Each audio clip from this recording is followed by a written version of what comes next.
Give us a sense of your response to this vote going through today.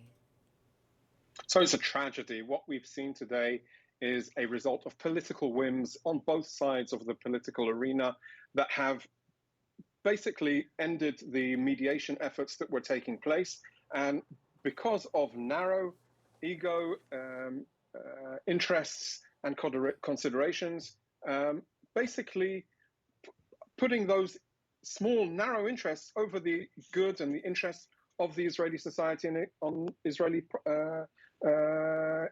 general interests. So I would say what's actually happened today is a culmination of the last 7 months, the government ignoring all of what the people had to say. And I would actually say that Netanyahu today, he didn't achieve what he put out, but he actually missed a historic opportunity to bring the country back together.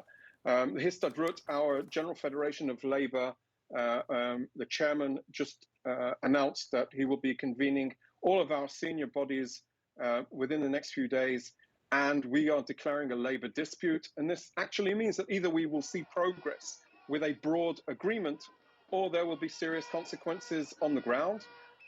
We won't allow this country to go into deeper division or polarization, and the people need a new route.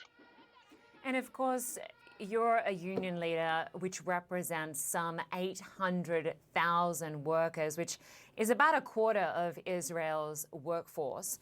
Your union members, as well as business leaders, military reservists, have been among the thousands of people we've seen taking to the streets to protest this.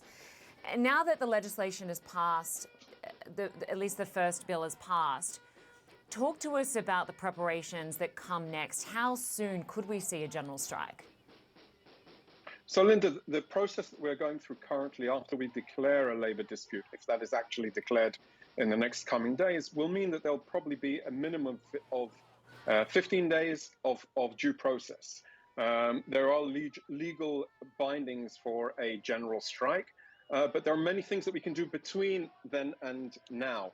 So I would say that we have the next couple of days where we will be conducting our activities, rallying our members. You know, we have to keep in mind that our members are like Israeli society across the political spectrum. Not everybody will be happy with the general strike, but we need to be accountable to them.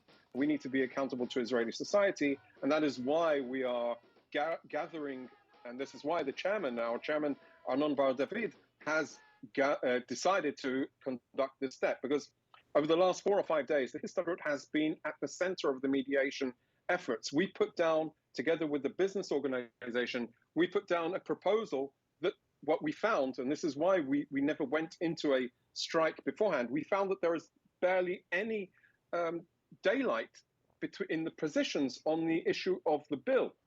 So why need to go through in such a very strong manner, in a way which undermines society, undermines our democracy, and just makes people feel left out? This is why we will be moving forward. We will be beginning our process in the next coming days, and it could eventually lead to a general strike. But in the meantime, there will probably be steps on the ground that we will see slowdowns and stoppages, perhaps walkouts, and so on. There are many independent unions that have already declared that they will be going on strike. I saw on the TV footage one of our affiliates, the Social Workers Union, out there already on the front lines. So, of course, our members are expecting us to be active, but active not in a way just to fight, but also to bring that middle Israel point of view, because we do represent everybody. And I want to get some perspective from you on the economic impact, because Moody's Investor Service has warned that these judicial reforms will not only weaken institutions, but negatively impact Israel's sovereign credit profile. Talk to us more broadly about the economic concerns. So Israel's economy is suffering because of this. As you pointed out, Moody's, but it's not only Moody's, it's across the board. Everybody is showing concern. Everybody except the government, who think that they're living in a different planet. So we need them to realize that, you know, there are so many red flags. People demonstrating and protesting for now 29 weeks on the streets. The labor union saying, get together, find mutual and common ground. The global economy, the local economy, It's all struggling, and it's all pointing to a very clear red flag that the government should be listening to.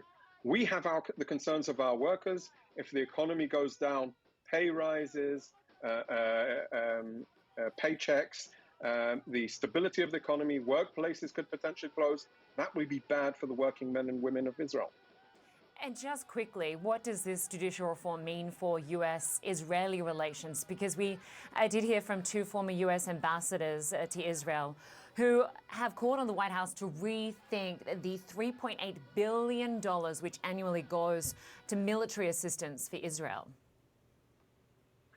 So we were just in last May, we visited the US and we met with congressmen and people from the State Department and the President's office to share our position of the need for support on one hand, but an understanding, a clear demand that Israel needs to be managed because we have mutual and shared values. So we have to keep in mind that those values need to be a guiding, that lighthouse of action for Israel and Israeli society.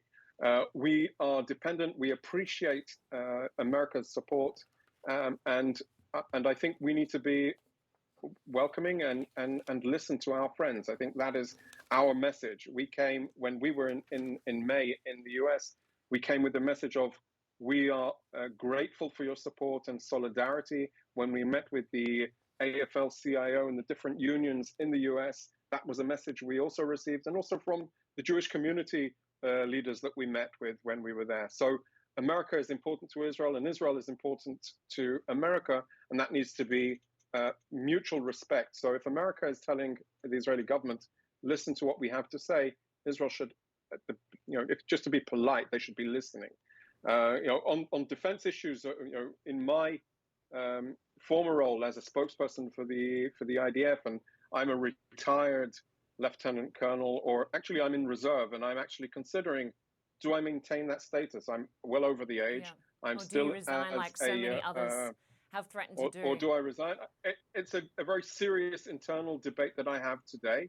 I would say I'm still not certain. We'll see what the Supreme Court says about this process. We appreciate your time today, Lieutenant Colonel. We'll have to leave it there for now, but we appreciate your perspective. Thanks so much for your time. Thank you, Lynda.